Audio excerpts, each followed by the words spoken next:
Well, hello everyone. I am so excited for this morning. This is our very first Feature Friday where we feature a 20-something-year-old young woman who started her journey as part of GIG when she was just a teenager. But first, being the technical person that I am, let's just ensure that everyone can see us. All right, here we go. Yep, we are live. So excited. So today's guest is a very special person who is dear to my heart. Man, I could say so many amazing things about her, but I'm gonna let her tell you about herself when she gets on here. I don't want to spoil it, but she actually became part of GIG when GIG first started in 2016. And she has just become an incredible asset to the organization. So many girls are inspired by her. If you were to ask any of the girls about this person, they would tell you how caring she is, just the beautiful person that she is all around. And so without further ado, I am going to bring on Miss Gretchen Perlinger from Kansas. Gretchen, say hello to the people. And first of all, I just want you to take a moment to kind of tell us about you, where you're from, how old you are, anything you want to tell us about you. Hi, I'm Gretchen. This obviously, she already said that. But I'm actually the leader of the Sacred Sanctuary, which is kind of an offshoot that happened because of GIG. Because, well, it wouldn't have happened. Miss Corley wouldn't have stopped being like, "Nope, you're doing this," and I'm like, "No, I'm not," and she's like, "Yeah, you are." But anyway, 20. I am a student at UCM, which is the University of Central Missouri over in Warrensburg. I'm studying social work and Spanish, and I studied abroad in Spain this past semester. So yes, if you want to speak to me in Spanish, feel free to, because I will totally respond to you in Spanish, because why not? I am the co-captain of the color guard at my school.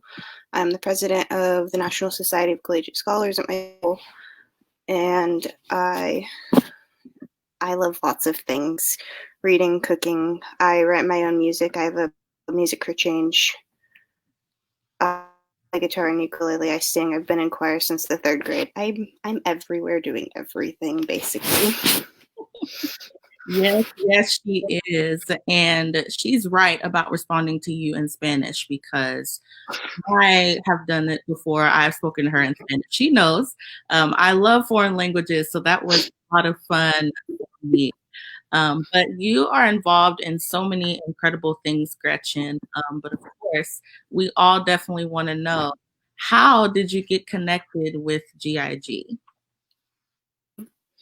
Well, you see, I got Facebook because my brother was actually go work for this, which is weird. Most people can't say their brother ran away and worked for the circus. Yeah, he only lasted 2 weeks. He didn't like it very much. But that was the whole reason I got Facebook, was to track his journey with the circus.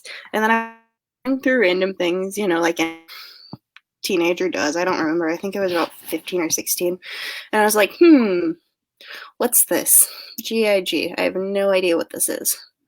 I was like, probably shouldn't. I don't know anybody. But then I kept scrolling through my feed, and I was like, la-di-da-di-da. And it popped up again, and I'm like, why? And then I was like, oh, whatever. And then the next day, it kept popping up again. And I was like, okay, fine, I'll join it. There were only like 30 people in the group at the time. And I was just like, okay, this can be fine. Like, maybe this is a good thing. And then, as I got to meet Miss Corley, it's like, all right, she's chill.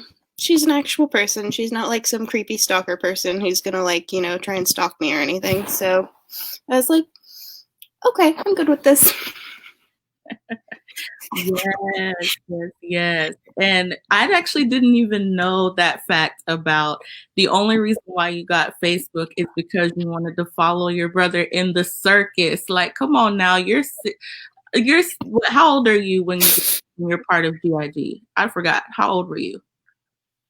I think 15 or 16. I don't remember. Yeah, and so not Because what month did you start GIG? June. So it was June of 16 when we Okay, so started.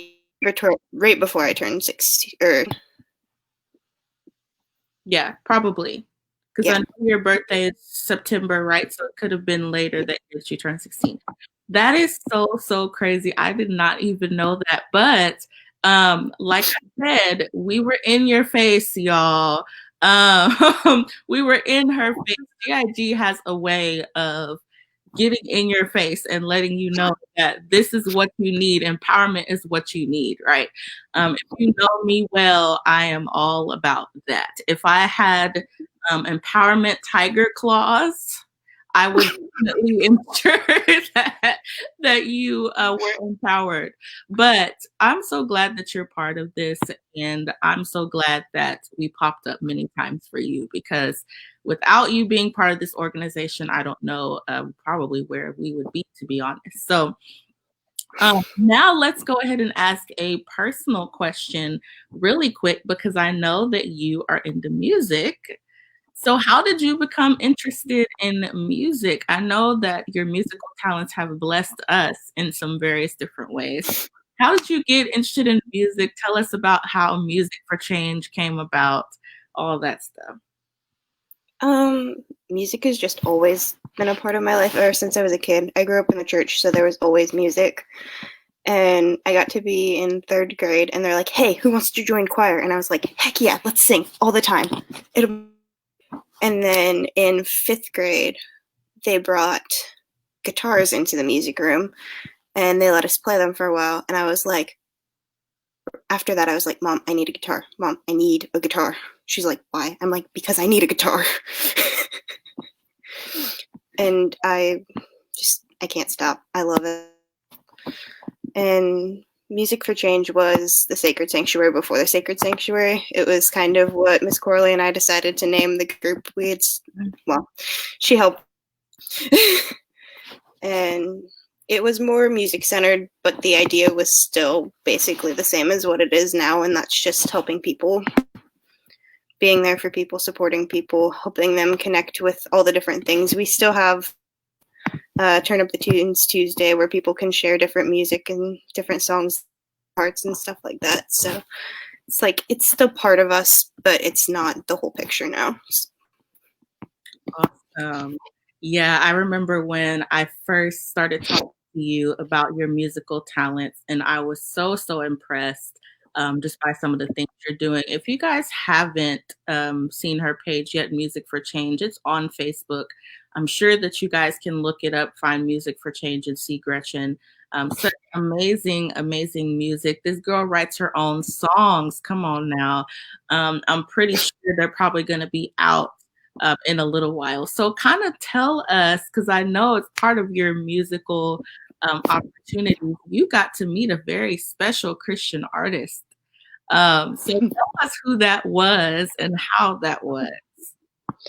Yes, I got to meet Britt Nicole. She was amazing. I was not at all expecting to meet her. It was Winter Jam 17, I believe.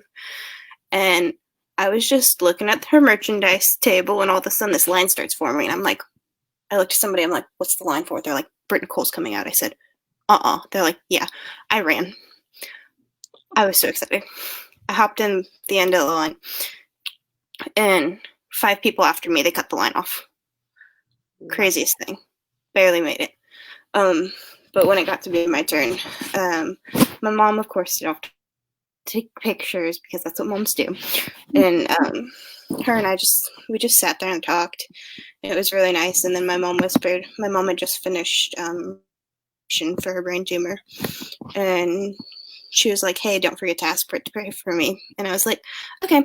So I asked her, and she was like, "Oh, we should do that now." I said, "No, you've only got 5 people left, or I wait." So she's like, "Okay, go stand. If anybody tries to tell you to leave, I'm gonna yell at them and tell them she's with me." Yeah, having your favorite Christian artist yell "she's with me" because the security guards are trying to tell you to leave is I highly recommend it. Like, super funny. Yeah. But no, it was me, her nanny for her daughter Ella, and then my mom and I. And we just stood in a circle and we all prayed together, and it was really, really. I see you over there quoting me, Miss Corley. Of course, that's what I do. But man, I'm like, for a Christian artist to say she's with me, like basically, like I'm gonna hunt you down if you try to tell her to go. Like that is big. But that tells me she knew she had an assignment and she knew she needed to do something for someone just outside of her music and really be personal with them. Because there are a lot of artists, who don't really take that time to do that. So I'm glad that you had that experience and I'm glad that she was able to pray with you. Yeah, Okay. I still have her Fun. autograph sitting on the shelf. Yes. Okay. So a little bit now back to GIG. Let's talk about this. What was your journey like after getting connected? So now I know that you kept seeing GIG in your face as you were scrolling. Once you decided to get connected, what was the journey like? Well, considering there were only like 30 of us, Miss Corley very much knew every single one of us at the time. Mhm. And she was like, nope, you're a leader. Nope, you have to do something big. You're not allowed to just be a part of this group and not do something. She's like, you better be posting. We're gonna make your own group. she would not let me say no for anything. Okay, but what I guess I could ask that question too. But so that people know that I'm just not a person that will force you to do something you don't want to do. Tell us the purpose of why that happened and what you saw as a result of my encouragement. Um, she knew I would be a good leader. She knew that I probably should do the things that she encouraged me to do, but she also knew I was scared too. She knew at the time I did not trust social media at all. I was new to it. I did not trust online friends. I was even nervous to talk to her for the first time. You can ask her. It was pretty funny. But she knew I was a leader. She knew I was a Girl Scout. She knew all the different things I had been involved in. And she's like, nope, we're going to get you up there. We're going to find your confidence. We're going to do this. She always tells me, she's like, the song Overcomer by Mandy said, that's your song. That's you. I'm like, okay, that's fine. Yeah, and basically what Gretchen's saying here is that I knew she would be a leader. If you don't have anybody in your life that empowers you to step out and lead the way that you need to lead, you need to find those people. Because this is something that I said yesterday on the Amplify Her conference that I'm part of. I basically said we're meant to do things at a certain level that God created us to do them. And if we shrink back from that, no one can really be encouraged to really step into their own light. And so I knew that Gretchen had the ability to lead others, and just watching her now is just amazing to see what she does. So going into the next question now, tell us, okay, actually, we're not going to do this one yet. Tell us about your experience with the GID leadership team, other than my encouragement. Oh, that was fun. There were, what, 6 or 7 of us at the time in our own little offshoot groups, and we were just, it was a sisterhood. It was awesome. If you ever needed anything, it was like, hey guys, can you pray for such and such because this is going on? Or if you were having a rough day, they were always there to pick you up. And if any one of us, I remember one of the girls, Miranda, she leads Stronger Together. One time she was having a really rough time and she's like, hey, can you run my group for the next week because I need a break? And I was always like, heck yeah, group for a week. So we knew what was going on in each other's groups. We were all a part of each other's groups. So if one of us ever needed some time to just take a step back, we could always pick each other back up and run and lead their group as well. It was always really nice. Yeah. Currently, GIG leadership team is on pause only because what I find when you really develop leaders is there's a point, and I think sometimes some of the girls don't understand this, but there's a point that my mentorship and my leadership ends for you. And you go on to do what it is that you are inspired to do and move on to start empowering others. Because my whole purpose is not for you to receive mentorship from me your entire life directly all the time. There's going to come a point where now it's your turn. And so that's why it's called Girls Inspiring Generations, because as people get older, just like Gretchen, they get the opportunity to really see what it's like to inspire and empower generations and see the generational flow.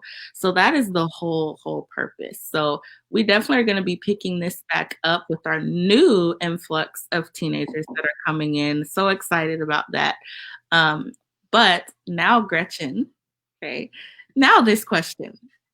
Tell us about the Sacred Sanctuary and your future plans for its growth, because you have an amazing movement that you're starting, and I can just literally see what it's going to be like. But I'm going to let you tell everybody.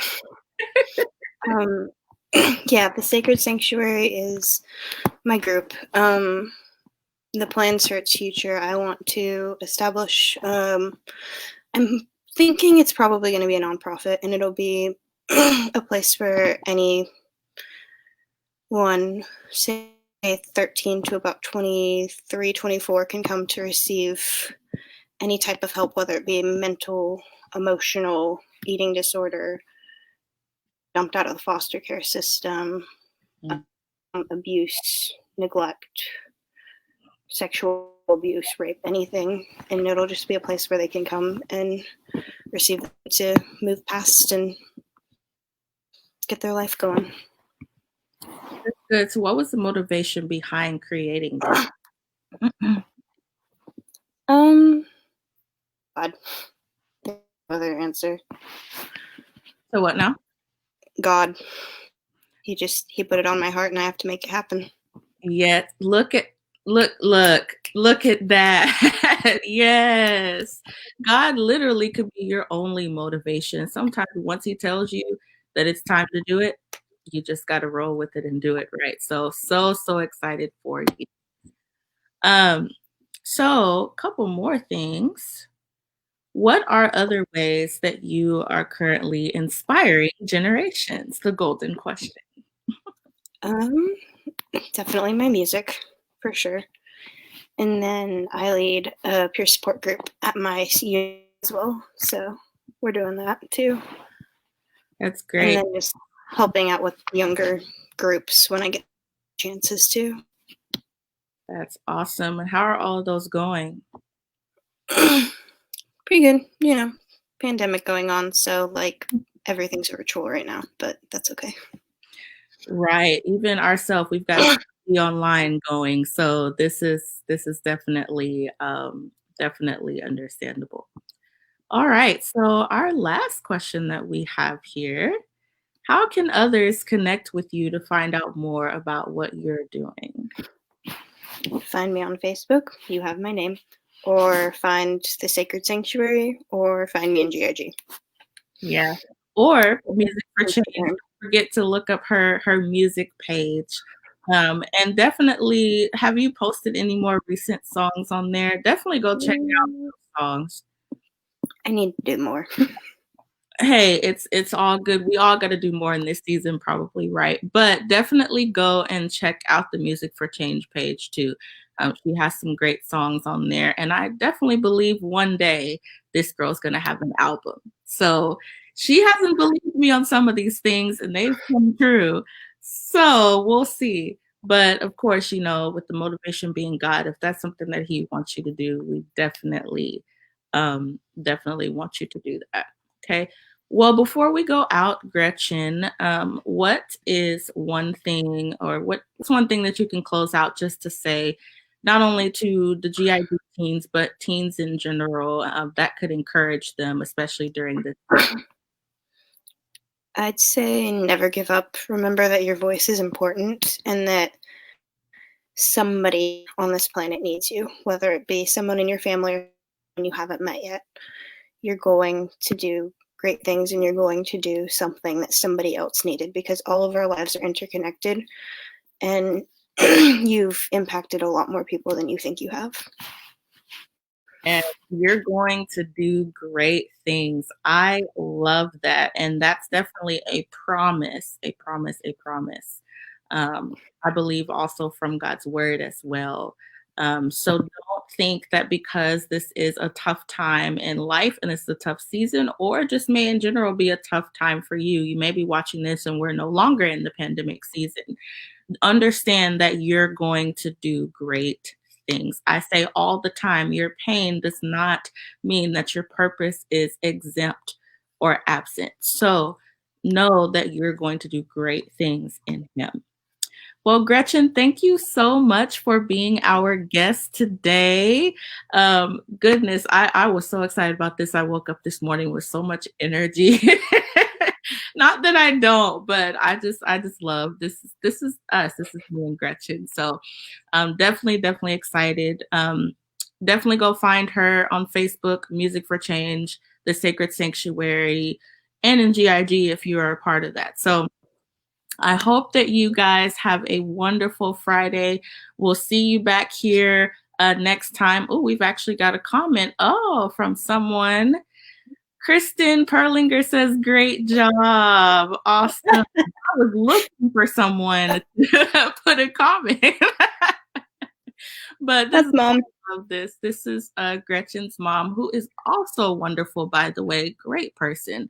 Love her. The other wonderful thing about doing this is beating the parents. Oh my goodness. Some of your parents are just like the bomb.com. Like, I have to say that. Like, y'all literally have some of the best parents. I've met so many different parents already in the last 4 years of being part of this, and they've just been so encouraging to me, so helpful. And they've just really raised some incredible daughters. So I am so proud. And it's encouraging to me raising my own daughter. So Christine is definitely one of those. So thank you. Thank you so much. All right. Well, yes, as I said, you are going to do great things. And we know, Gretchen, you're going to continue to do great things. So I hope that you guys have a wonderful Friday, and we'll be back here with our next guest next Friday. And y'all, this next guest, just like Gretchen, you definitely don't want to miss. So you guys have a great Friday, and we'll see you next week.